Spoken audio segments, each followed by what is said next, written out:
Welcome you all to the lecture series on corporate law. In the present lecture, I will be discussing on company meetings, especially annual general meeting, extraordinary general meeting, and also the special meeting, except the meetings of directors. I will be dedicating one lecture for the meeting of the directors, and this meeting and this lecture we will try to analyze the need and necessity of the meetings as well as to the procedural aspects, rights of the stakeholders, who can give the notice, who will conduct the meeting, what is the necessity for any meeting, because in the decision making process of any company, meetings are part and parcel, as well as it is also necessary to conduct the meetings in order to inform the status, that is financial health and financial wealth of the company, to its members, shareholders, and to the creditors. Because on the day-to-day management of the company, every member is not aware what happens inside the company, how the profits are being divided, and how the decisions are being taken in the day-to-day management. Even no one is interested to know the day-to-day management of company's affairs. However, the members of the company would like to know the profits which are decided, the profits which would be distributed among the shareholders, the financial conditions, as well as to the developmental activities of the corporations, appointment of directors, removal of the directors, and so on. They will be discussed in the company's meeting. So the first and foremost meeting which we can say in company law, that is the annual general meeting. Prior to the 2013 Act, even in the 2013 Act, one of the statutory meeting was there. One of the compulsory meeting was the statutory meeting, which need to be conducted within 6 months after incorporation. However, the clause has been removed. Now we are having annual general meeting, which is one of the most important meeting. Let us see how the Section 96 of the Companies Act 2013 deals about the annual general meeting. According to the Section 19, clause number 1, every company other than OPC shall each year hold, in addition to any other meetings, a general meeting as its AGM, shall specify the meeting as such in the notices calling it, and not more than 15 months shall lapse between one AGM of the company and that of the next. So that means, according to the 96 clause 1, that every company has to conduct one AGM in each year, or every year. That is the clause number 1. Proviso says, in the case of first annual general meeting, it shall be valid within a period of 9 months from the date of closing of the first financial year of a company, and in another case, a period of 6 months from the date of closing of the financial year. Say for example, if the company is incorporated on 30/9/2021, the closing of the financial year will come 31/3/2022. The first AGM this particular company will happens right? Within 9 months, that means from here 9 months means, right? We will put it 9, then you are having 30, 12, 20, 22. So the first AGM of this particular company has to be conducted within 9 months. This is what the company law provides. Whereas in the case of the second AGM, so in another case, the same provision provides, if the company closes the financial year, right, the closing of the financial year for every company is 31st/3/2022, because March 31st would be the closing of the financial year. From here, 6 months means you can have 9/2022 and you are having the 31. So again September 31st. So within 6 months, the second AGM has to be conducted.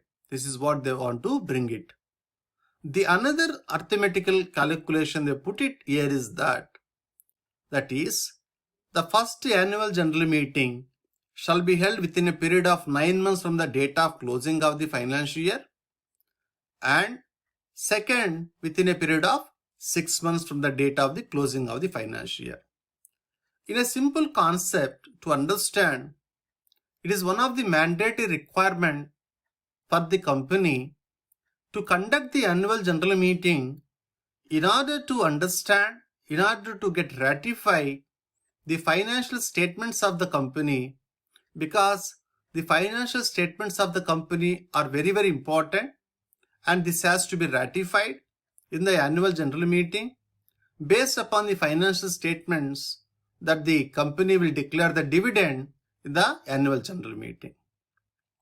Now, another provision in the section 98 provided further, if a company holds the first AGM as a foresight, it shall not be necessary for the company to hold any AGM in the year of its incorporation. Then another provision, the registrar may by special reason extend the time within which AGM has to be conducted other than first AGM, exceeding the 3 more months, because they're providing about the time factors. The point here to understand the technicalities are that a company has to conduct its annual general meeting within stipulated time as prescribed under the Companies Act. In the case of a failure by the company to conduct, the registrar of the companies may extend a reasonable time. The reasonable time what we can find out here is called the not exceeding the 3 months. So kindly remember, the time factor is given in order to understand about the, right, how much time can be extended for the companies. Now another important clause, timings and date of AGM, because this is very, very peculiar in Companies Act. Sometimes it feels very silly or very what is called annoying situation, that why the Companies Act also prescribes the timings for a meeting, right? The simple question will come, what makes the Parliament or the makers of the law even to decide the timings and the date of the annual general meeting? Let us see what is there in the sub proviso and we can discuss. Every AGM shall be called during business hours, that is 9 AM to 6 PM, on a day that is not a national holiday, shall be held either at the register office of the company or some other place within the city, town or village in which the register office of the company is situated. So it is very necessary to inform, or it is also very clear to the every shareholder of the company, that there will be an annual general meeting wherever the register office is being situated. Thereby, members of the company can visit the register office once in a year. They will also see the register office and also will understand the functioning of the company itself by looking their own offices. Second important concept is that if the register office is well known, if every member of the company is aware that register office is in Delhi, they know that there will be a meeting in Delhi, not either in Bangalore, not it would be some other place like Hyderabad. And it also required to be happen only in the office times. So they also put it very clearly, the timings of the meeting, and it should not be held in the holidays. So the purpose here is that a company is not allowed to conduct the annual general meeting as if the company takes some of the members of the company to a picnic spot or to a place where they can have merriments or to a place where they can give some entertainment programs. So in order to avoid this, the provision made very clear the annual general meeting should be held 9 a.m. to 6 p.m. on a day that is not a national holiday and at the register office of the company or any other place within the particular city or the town or the village or the register office of the company. So kindly remember, Companies Act prescribes the time factor where to conduct annual general meeting. There is a proviso for this, provided that the central government may exempt any company from the provisions of this subsection subject to such condition as it may impose. Explanation: for the purpose of this subsection, national holiday means and includes a day declared as national holiday by the central government. So national holidays are being declared under the Negotiable Instrument Act, and the district collector has given a power to decide when the national holidays are being declared in a particular place. Therefore, they have given broadly the central government decides the national holidays. So now we understand section 96 talks, that is annual general meeting has to be conducted, and the first annual general meeting within 9 months of the closing of the annual year, second AGM within 6 months, and another important point from section 96, that is not more than 15 months shall lapse between date of one AGM to that of the next. That means if the one AGM is happened, say for example 30/10/2022, from here 15 months means if you take it in the 10th month, like 11, then you are having 12, right? So 11 and 12, then the first, therefore the 12 months which are there in the 2023, then it will happen another month is the first month of 2024. Let me have this clarification again. If one of the meeting is conducted on the 30 October, right? 30 October 2022, and the next meeting would be, according to the provision, shall not be lapsed 15 months.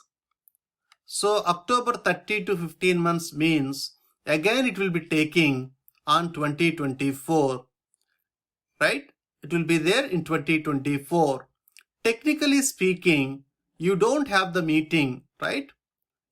You don't have a meeting in 2023. So the purpose what they provided here is that the company has to conduct the annual general meeting every year. There is no doubt. There are certain exceptions to this. The exceptions are that the time factor they have given a 15 minutes time. In the case if they found, the registrar founds, he may also give some more time where the meeting has to be conducted. It is as simple as that. The company has to conduct annual general meeting, right? The company has to conduct annual general meeting. The extension of the time provided by the registrar are given up to 3 months, and they can also provide certain reasons why the AGM has been expanded, why they are unable to conduct the meeting. In general practice, what the companies will do, they always decide a year before. In one of the AGM, they may declare when will be the next annual general meetings. It is very clear and very practice for the big multinational companies or the big listed public companies, where the companies decide well in advance when to conduct the meeting and which date they has to be conduct. So it is a well practice, or the practice is very well known to the management of the company on how to conduct the annual general meeting and where to conduct the annual general meeting. And where to conduct the meeting is already given under the Companies Act. Some of you may have a doubt, what are the basic agendas, basic important provisions of annual general meeting? I will just try to explain 3-4 agendas. Number 1 is the declaration of final dividends, and other one is called appointment of retiring directors, then appointment of chairman. So the company law tries to explain the first and foremost important concept. The declaration of the dividend is to be decided in the annual general meeting. So therefore, every member of the company will come to know that company is declaring the dividend. So therefore, they receive the final dividend, because we are not talking about interim dividends. Even if the company declares interim dividends, the interim dividend has to be ratified into the final dividend. So everyone will come to know about the final dividend amount. This is where we find about the dividend, appointment of directors, retiring of directors, because the directors who are appointed, some of the directors automatically will retire in every annual general meeting. So annual general meeting has a very important aspects on 2 grounds which I am trying to inform. One is about the declaration of final dividend. Second one is about the appointment, retirement and reappointment of the directors in the annual general meetings. Now moving on to the subject of the meetings, we will discuss now section 97 of the Companies Act. In the case if the company failed to conduct the meeting under 96, right? In the case of any default made in holding of AGM under section 96, the tribunal may, notwithstanding anything in the Act or the AOA, on application of any member of the company, right? On application of any member of the company, calling of annual general meeting of the company, give such ancillary and consequential directions, things expedient, provided such directions may include a direction that one member of the company, in person or by proxy, shall be deemed to constitute the meeting. It is a wide power is given to the members. See the provision of 97.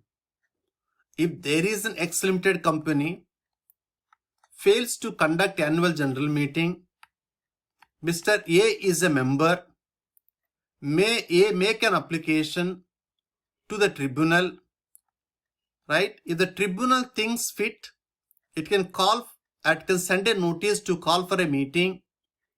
It can also give a notice to that meeting.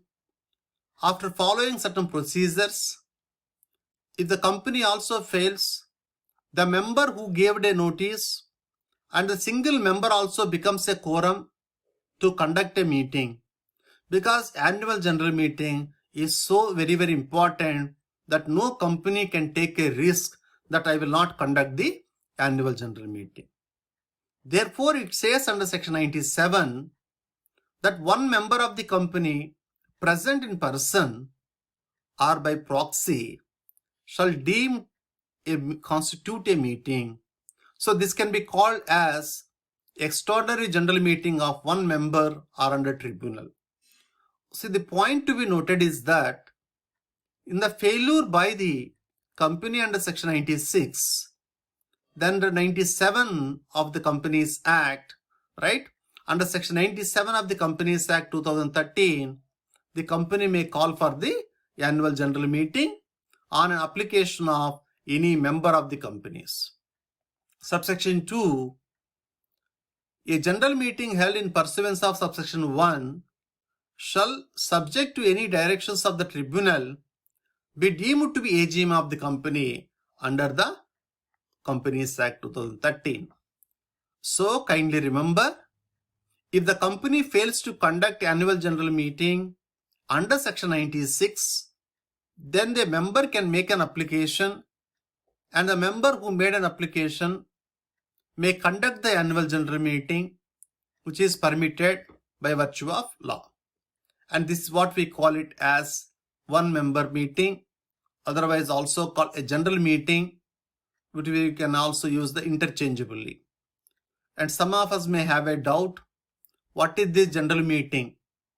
Remember, general meeting is a term used in the practice of the meeting chapters or the management of companies. All the meetings except annual general meetings are called as general meetings. All the meetings except annual general meetings are called as general meetings. Some of you may have a doubt, how can you justify this answer? The answer can be justified by looking into the provisions of Articles of Association of the companies as well as Articles of Associations of the Table A, right? In the Table A, you have the Schedule 1, Table FGH. Schedule 1, Table FGH, which format of the AOA is given, where you can find about the annual general meetings. Section 98 is called as EGMs, are the tribunal powers to call the meetings, where the 98 there talks. Power of the tribunal to call meetings of the members. If for any reason it is impracticable to call a meeting of a company other than AGM, in any manner in which meetings of the company may be called or hold or conduct the meeting of the company in the manner prescribed by this Act or the AOA, tribunal may either suo motu or application of any director, members of the company who would entitled to vote at the meeting. Don't get confused. Section 97, right? 97 also tribunal for AGM. 97 is the power of the tribunal for AGM. 98, power of the tribunal to call meetings other than AGMs, right? Other than AGMs is about the power. Here the application can be made either by any director or the member of the company who has a right to vote at the particular meeting. So if the company fails to conduct a meeting, any director of the company who has a right to vote may send a notice and may also make an application to the tribunal. Under the directions of the tribunal, he can call for the meetings. Let us see the sub-provisions of section 98. Number 1, order a meeting of the company to be called, held and conducted in such a manner as the tribunal thinks fit. Subclause number B, give such ancillary or consequential directions as the tribunal thinks expedient, including the directions modifying or supplementing in relation to calling, holding and conducting of the meeting. The operations of the provisions of this act are the AOA.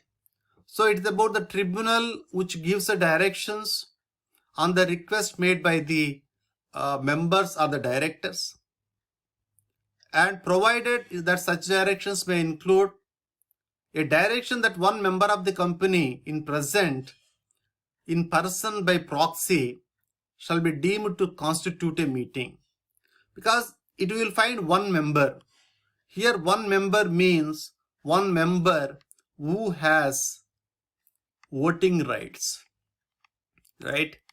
We cannot say that if Mr. A is having the one share, right, and he cannot call the meetings of all the big companies. Mr. One member should have a power of voting rights on any resolution need to be passed. Unless otherwise the member has no right to vote, he doesn't have the power to approach the court, and he cannot ask the court to pass resolutions or to pass an order whereby I can conduct the meetings. Section 99, punishment for default in complying with the provisions of sections 96 to 98. If any default is made in holding a meeting of the company in accordance with section 96 or section 97 or section 98, in compiling with any directions of the tribunal, the company and every officer who is in default shall be punishable with a fine may extend to 1 lakh rupees, and in the case of continuing default, with a further fine extend to 5,000 rupees for every day which default comes or which default continues. So the punishment is given about the monetary punishment is given to the for the default in conducting under section 96 to 98. Section 96 AGM, 97 AGM by tribunal, right? 98 again EGMs or the GMs by tribunal orders. So there are identified 3 meetings, one by the company itself in the case of failure to by the company, and the meeting is being conducted with regard to the any meetings which are under the supervisions and the powers given to the tribunals. Now section 100, calling of extraordinary general meetings, right? Calling of extraordinary general meeting. It is to the board whenever it deems fit call an EGM. We call it as EGM. The board shall, at the request made by, in the case of the company having share capital, such members who hold on the receipt not less than 1/10 of paid up capital, right? In the case of company having no share capital, 1/10 of voting power on that date can call for the subsection number 4. So it tries to define if the company has share capital, 1/10 of paid up capital people who has the right. If the case of no paid up capital, it will have 1/10 of voting rights. So these people have given a right to make a request to the board. On the request made to the board can go for the calling of extraordinary general meetings. And this is a request made under subsection 2. shall set out the matters for consideration of which the meeting is to be called and shall be signed by the requisitionist and sent to the register office of the company. If the board does not, within 21 days from the date of receipt of the valid requisitionist with regard to any matter, proceed to call a meeting for consideration of that matter on any day, not later than 45 days from the date of receipt of such requisition, the meeting may be called held by the requisitioners themselves within a period of 3 months from the date of request. So it makes sum of the number of days. Let us see what are these days. 21 days, 45 days, and again 3 months.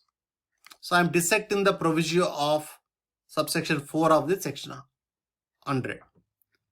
They are given 21 days notice. Within 21 days or from 21 days to 45 days, a meeting has to be conducted. In the absence of the meeting to be conducted, and from that date, within 3 months, the requisitionist people can conduct their own meeting.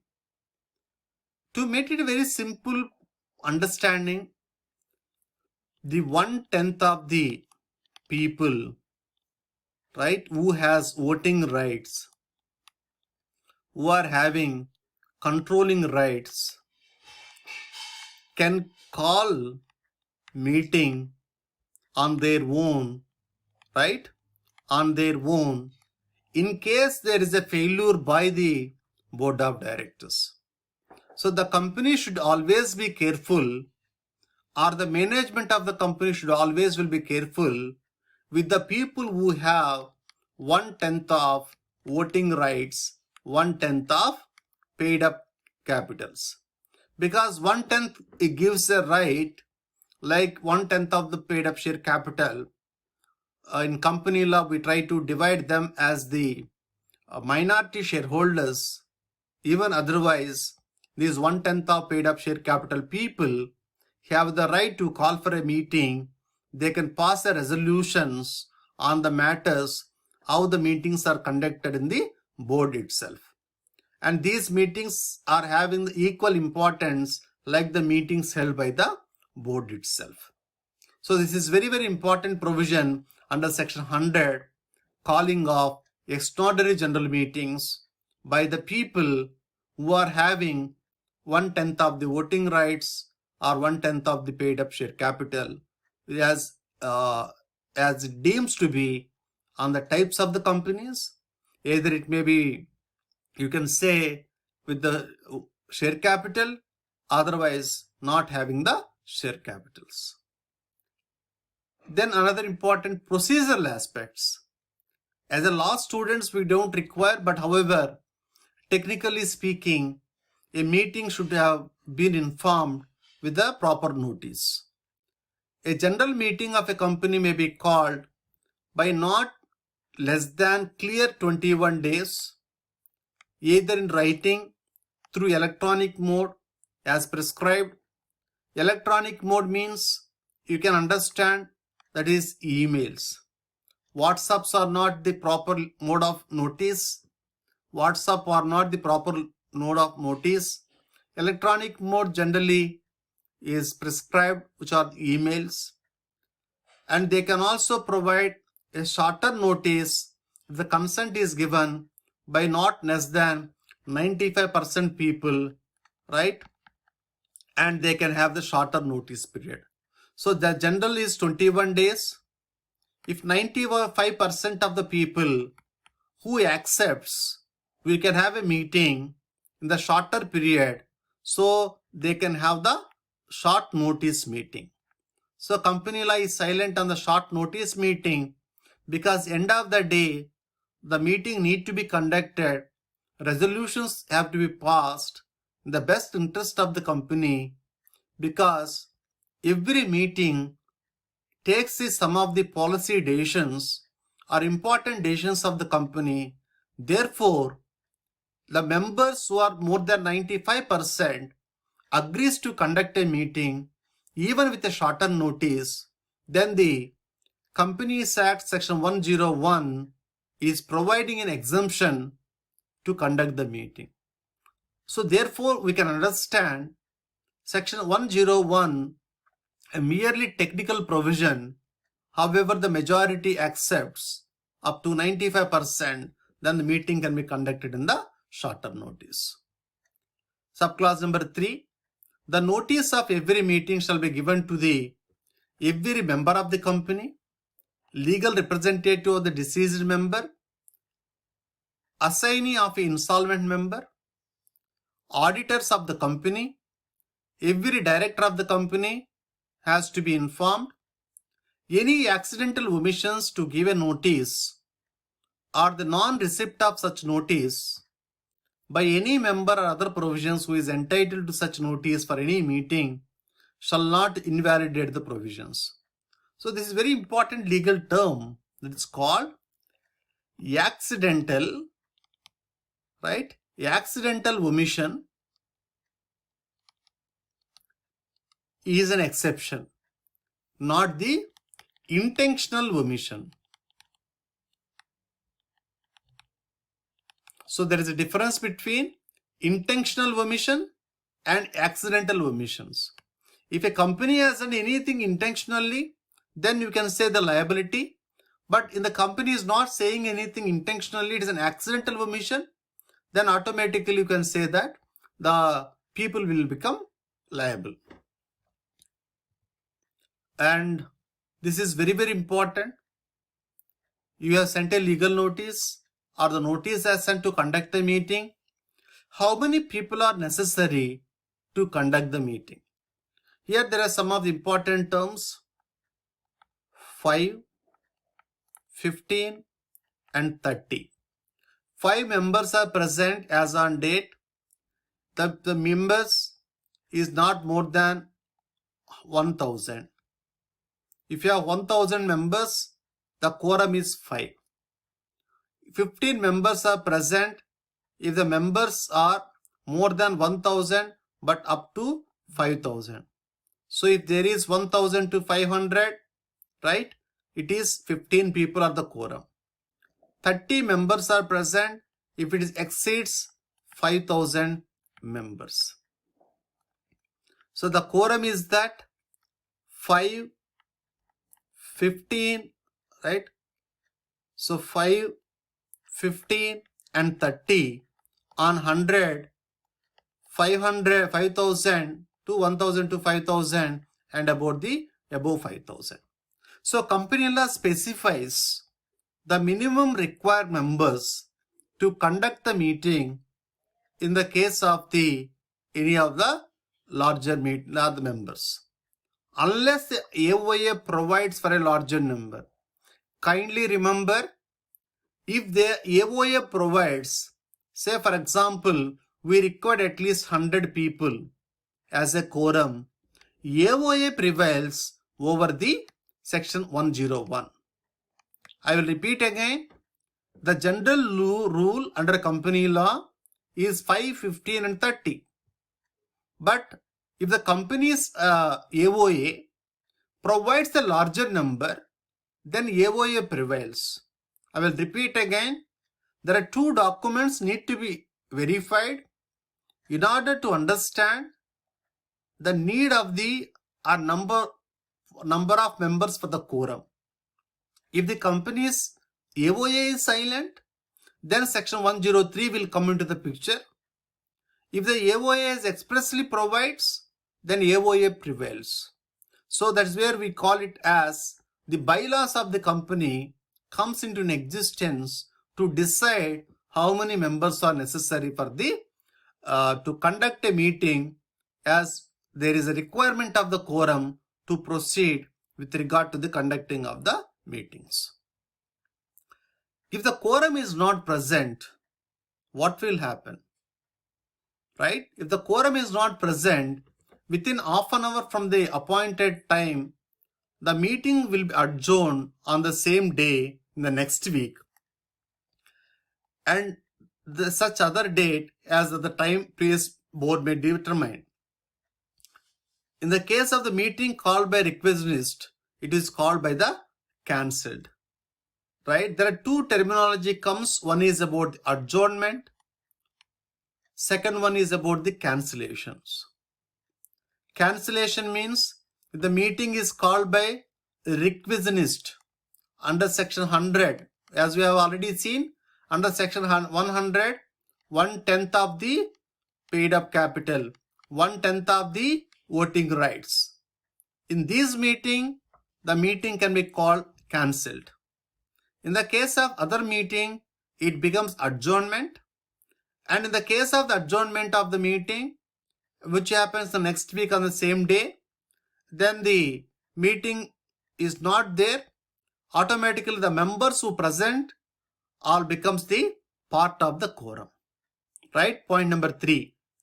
If at the adjourned meeting also, quorum is not present within half an hour from the time appointed for holding the meeting, the members present shall be the quorum. So it is actually gives a right in the meetings other than section 100 meetings, the members who present becomes the part of the quorum itself. So in the case of the meetings called under section 100, if the quorum is not present, the meeting becomes cancelled. So therefore the company law provides adjournment of the meetings and the cancellation of the meetings. And the chairman of the meetings, because chairman of the meetings are under section 104, where it talks, unless the articles of company otherwise provide, the members personally present at the meeting shall elect one of themselves to be the chairman thereof on show of hands if the poll is demanded on election of the chairman. It is a technically or completely a procedural clause, and which happens procedural clause, they provide the final document is AOA of the particular companies. So company decides or the AOA provides the procedure to be elected, the procedure how you elect the chairman. So chairman is necessary for each and every meeting, either the show of the hands or by the voice vote or whatever the methods are provided. So the chairman will be there in every meeting, because meeting need to be conducted in the presence of the chairman. So chairman is the very, very important person. Generally, the proxies are permitted in the meetings of companies. Meetings can attended by the proxies, but all the proxies have no right to speak, right? Proxies shall have no right to speak, shall not entitled to vote except on a poll. So generally proxies are permitted, whereby they can listen, they can watch what happens in the meeting, and thereafter they will informing to the original member who appointed a proxy. If any member wants to appoint a proxy, he has to inform to the company that I am sending the proxy as the prescribed time as well as to the prescribed time factors. So therefore it says proviso under 105, under the proviso says a person appointed as a proxy shall act on behalf of the member and number of members not exceeding 50 and such number of shares as may be prescribed.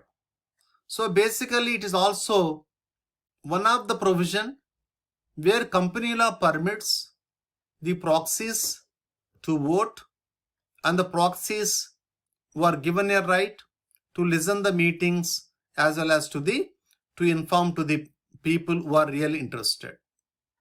So in these discussions, I tried to explain sections from 96 onwards, right? Sections 96 onwards, which it talks with regard to the conducting of annual general meeting, right? Time and date. 97, power of the tribunal. 98, power of the tribunal to call the meetings of the members. 99, punishment for default in complying with the provisions of 96 to 98. Section 100, calling of extraordinary general meeting. Section 101, notice of meeting. Section 103, quorum for the meetings. 104, chairman and appointment of the chairmen, otherwise called election of the chairmen for the meetings. 105, proxies. So these provisions basically contains procedural clauses, right? And also rights to the members, right to members. In case a company fails to conduct the meeting, they will raise certain issues. They can approach the tribunals. I will pause my lecture here. In the next class, we will discuss some of the new concepts on the rights of the members as well as to the board meetings and some other topics on corporate law. So kindly listen. If any one of you are unable to follow, you can put your comments in the chat box. Therefore, I will try to explain in detail in case if you are unable to follow the language of law or the language of the corporate law. Because this is generally we teach in the legal language or the legal methods, because everyone has to upgrade themselves, right? Everyone has to upgrade themselves to understand the nuances of legal language, to understand the intricacies of the legal language, and also to develop and interpret the provisions of Companies Act 2013, whereby everyone will be acquainted with the Companies Act 2013 that they can use in the practical life. Okay, thank you. See you in the next class.